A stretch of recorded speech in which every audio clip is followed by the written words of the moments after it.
Heyo everybody, Haku here with my review for Peach Boy Riverside, Season 1, because we haven't got anything more than a Season 1.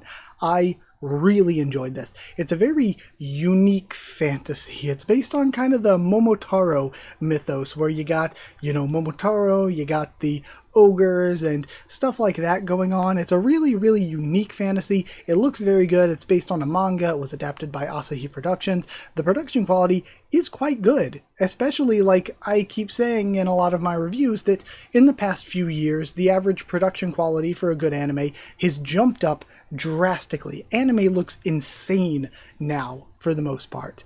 But this, like when you get anime that's even just a couple years older, it's like, things have changed, but this looks quite good still.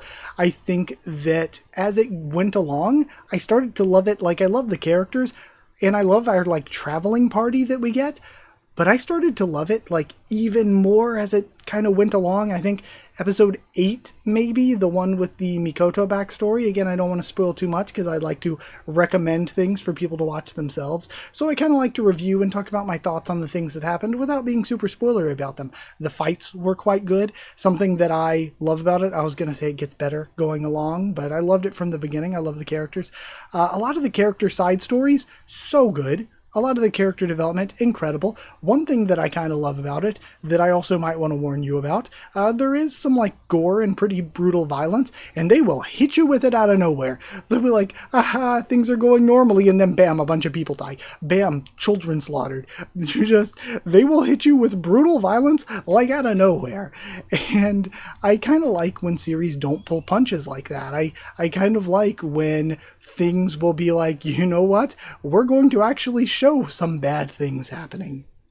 So I think that when it comes to that aspect of things, it was done well there too. One thing I'll say about the production quality, it was good, the story was good, the animation was good. They released this in the weirdest order ever.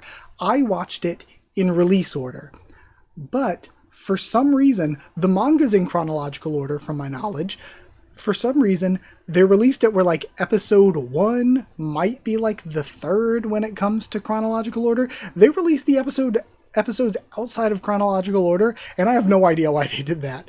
Because it doesn't it's not like they tie things back into other things to make it make sense. They just made a 12-episode anime that goes in chronological order and then released the episodes not in chronological order. I don't understand.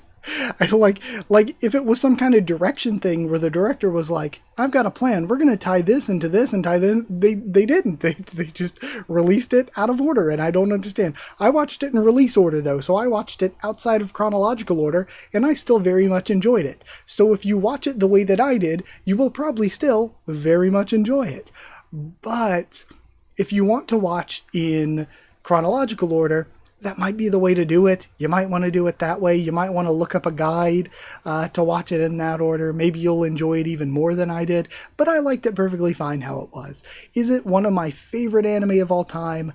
Probably no. I've watched a lot of anime, but honestly, if I were to do a ranking, it'd maybe make it into top 50 or something. It was good. It was above average, I think. I liked it a lot, especially when we got into the character stories. I think they were very good. I rooted for the characters so much.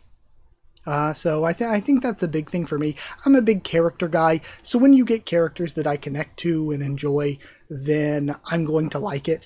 Especially, I like the character designs here, and when you have character designs I connect to and enjoy, I'm gonna like it. The biggest example of that being Frau.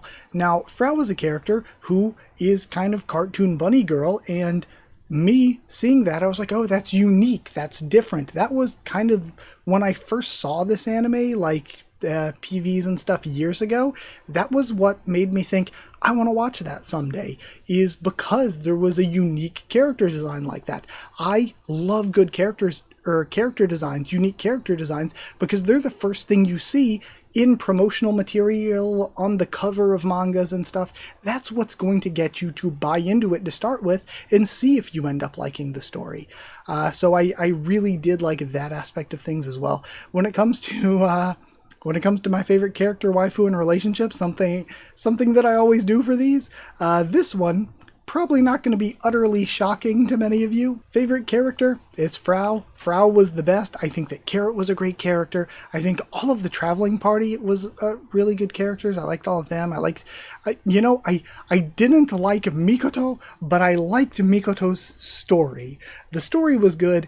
Not a big fan. I think the character's kind of a douchebag, but the story was good. I love the side characters. They're just done very well. Frau's the best, though. I love Frau. Again, best waifu, it's Frau. Absolutely. And then character relationship, I guess Frau and Sally. Sally is also an amazing character. Sally was so well done. Hawthorne was the guy that was part of the traveling party, right? Hawthorne was amazing. All of the traveling party and their relationships together were great. But I think that, man, Carrot's relationship to both Sally and Frau was very good too, but I think Sally and Frau's relationship to me is the best. So Frau, and Sally. Also, I forgot to mention the opening and ending. The opening at first, it was an opening, but it really grew on me. Dark Spiral gets stuck in your head. So opening was good. Ending, I think, was also very good. I actually really like the opening and ending for this one, and I mention it almost every review. I'm a big opening and ending guy, so if you've got a good opening and ending that I'm going to watch on repeat over and over again, I'm going to end up liking that. So yeah, all of that was very good. Thank you so much for watching. I maybe need to rest my voice here. Like if you did like the video, comment down there to tell me what you thought of this series. If you've watched it yourself, what you thought of my thoughts and everything. Comment whatever you want to comment. Go check it out yourself and we can talk about it in the comments or on Twitter if you want. It's free and open for anyone to join the Discord server, or on Twitter. We can talk in the comments, wherever. If you want to help support the channel by sharing the video, it's appreciated, or by dropping a super thanks, it's appreciated. But if you want to help support the channel and get your name at the end of videos, get One Piece videos a bit early, then you can support the channel by hitting join down below to become a member, going to patreon.com/HakuOfTheTubes, or link will be in the description to become a patron. Thank you so much to chosen regulars Evan Hawley and Bertie Wooster, Magical Girls, Evernono, JA, and the D-Band, Cheriton students, David Langstaff and Folded Ghoul, Slayer candidates, SG and Stan Cedar, Impure Elements, Pater Dial, and Elsa the Storyteller. Thank you so much for all of your support. Thank you so much for watching, and I'll see you all next time.